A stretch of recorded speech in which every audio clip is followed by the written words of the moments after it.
So pregnancy వచ్చింది అని ఎంతో ఆనందపడుతున్న సమయంలో ఒక్కొక్కసారి స్కాన్‌లో బేబీ హార్ట్ బీట్ ఆగిపోయింది అని తెలుస్తుంది. సో ఇలా జరిగినప్పుడు పేషెంట్స్ చాలా కంగారు పడతారు అండ్ చాలా బాధపడతారు ఆబ్వియస్‌లీ. ఎందుకు ఇలా జరిగింది? మేమేమన్నా ప్రాబ్లమ్ క్రియేట్ చేసుకున్నామా? తగిన జాగ్రత్తలు తీసుకోలేదా? అసలు ఎందుకు లాస్ట్ టైమ్ మేమొచ్చినప్పుడు బానే ఉందన్నారు కదా మేడం. మరి ఇప్పుడు ఎలా ఆగిపోయింది? మీరిచ్చిన మెడిసిన్స్ కరెక్ట్‌గానే వాడాము. ఇన్‌ఫాక్ట్ మీరు రెస్ట్ వద్దన్నా మేము రెస్ట్‌లోనే ఉన్నాము. ఇంత జాగ్రత్తగా ఉన్నా ఎందుకు ఇలా జరిగింది అని అడుగుతూ ఉంటారు. సో బేబీ హార్ట్ బీట్ వచ్చాక అది మళ్ళీ ఆగిపోవడానికి కారణాలేంటి? అండ్ ఇలా జరిగినప్పుడు నెక్స్ట్ వాళ్ళేం చేయాలి అనే దాని గురించి డిస్కస్ చేద్దాం. హలో వ్యూవర్స్, నేను doctor Suma, consultant 39 fertility centre, Vijayawada.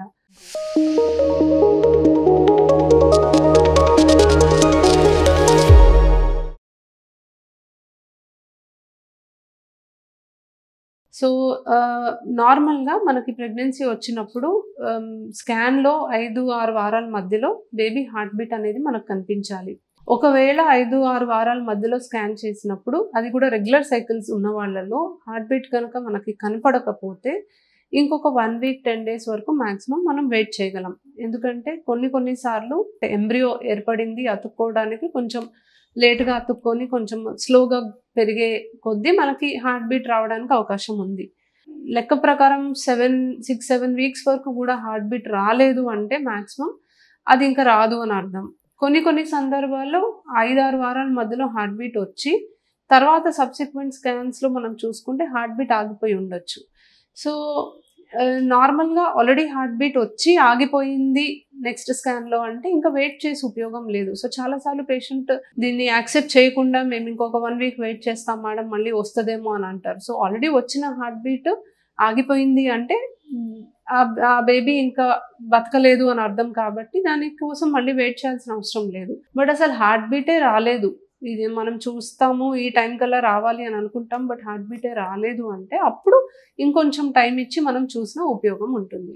So heart beat ఆగిపోయింది బేబీది అంటే అది అబార్షన్ అయినట్టు అర్థం. సో సింపుల్ టర్మ్స్‌లో చెప్పాలి అంటే మనకి ఏదో ఒక కారణం వల్ల అబార్ట్ అయింది కాబట్టి మనము ఇంకా అలా మెడిసిన్స్ పెట్టాం కాబట్టి బ్లీడింగ్ అవ్వకుండా ప్రెగ్నెన్సీ అయితే అలా ఉండిపోతుంది. బట్ బేబీ హార్ట్ బీట్ ఆగిపోయింది కాబట్టి అబార్షన్ అయినట్టు అర్థం. సో ఫస్ట్ 3 మంత్స్‌లో మోస్ట్ కామన్‌లీ అబార్షన్స్ అనేవి ఏదైనా జెనెటిక్ ఇష్యూ ఉంటే అవుతాయి. సో మనకి హస్బెండ్ అండ్ వైఫ్ ఇద్దరిలో కూడా జీన్స్ నార్మల్‌గా ఉన్నా తయారైన ఎంబ్రియో జెనెటిక్‌లీ నార్మల్ ఉండాల్సిన అవసరం లేదు. ఎగ్ నుంచి కొన్ని జీన్స్ మదర్ నుంచి వస్తాయి. స్పెర్మ్ ఫాదర్ జీన్స్‌ని క్యారీ చేస్తాయి.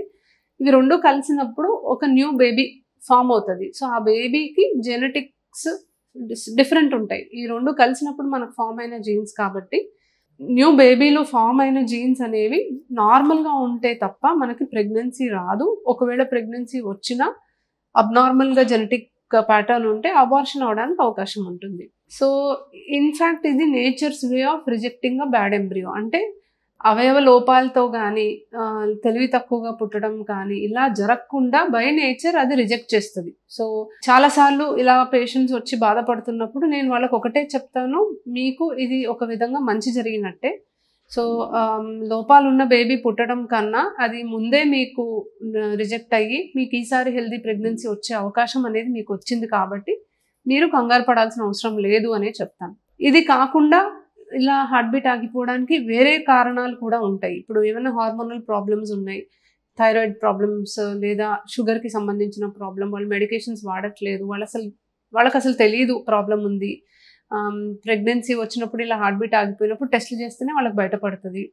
లేదా వాళ్ళకి బ్లడ్‌లో రక్తం గడ్డగట్టే ప్రాబ్లమ్స్ లాంటివి ఏమన్నా ఉన్నాయి. సో ఇలా వేరియస్ రీజన్స్ వల్ల అబార్షన్ అయ్యే అవకాశం ఉంది. సో ఒకసారి ఇలా చూసి మనకు హార్ట్ బీట్ ఆగిపోయింది అని తెలిసినప్పుడు ఏం చేయాలి? సో ఫస్ట్ ఆఫ్ ఆల్ వాళ్ళు ప్రెగ్నెన్సీకి సంబంధించి సపోర్ట్‌కి వాడుతున్న మెడికేషన్స్ అన్నీ ఫస్ట్ ఆఫ్ ఆల్ ఆపేయాలి.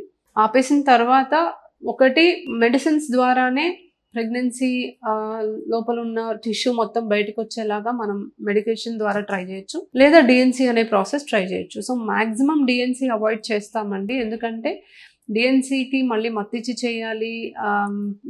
అదొక ప్రొసీజర్ అండ్ మళ్ళీ మనం ఇన్ఫెక్షన్ ఇంట్రొడ్యూస్ చేయడానికి అవకాశం ఉంది.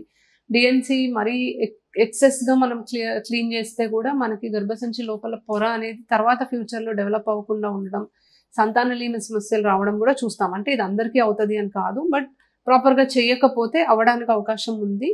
సో 7 వారాల వరకు మనకి పిండం అనేది ఎదిగింది అనుకుంటే 7 వారాల లోపల ఉంటే మెడికల్ మెథడ్స్ ద్వారా మ్యాక్సిమం ట్రై చేస్తామండి.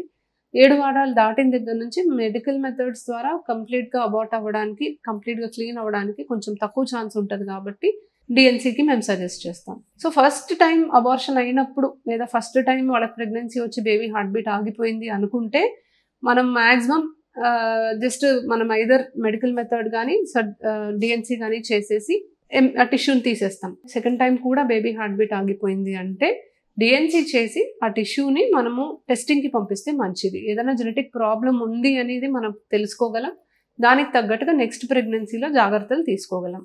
సో ఒక్కసారి అబార్షన్ అయిపోయింది, క్లీన్ అయిపోయింది అంటే ఒక 3 to 6 months గ్యాప్ తీసుకొని వాళ్ళు మళ్ళీ ప్రెగ్నెన్సీ ట్రై చేయొచ్చు. సింగిల్ అబార్షన్ తర్వాత నెక్స్ట్ మళ్ళీ ప్రెగ్నెన్సీ న్యాచురల్గా రావడానికి, హెల్దీగా బేబీ పుట్టడానికి 95% ఛాన్స్ ఉంటుంది. సో కంగారు పడకుండా జస్ట్ కొంచెం టైం ఇచ్చి మళ్ళీ ట్రై చేయొచ్చు. బట్ 2 అబార్షన్స్ అవుతే ఖచ్చితంగా ఒక డాక్టర్ని సంప్రదించి దానికి సంబంధించిన టెస్ట్లన్నీ చేయించుకుంటే మంచిది. Thank you.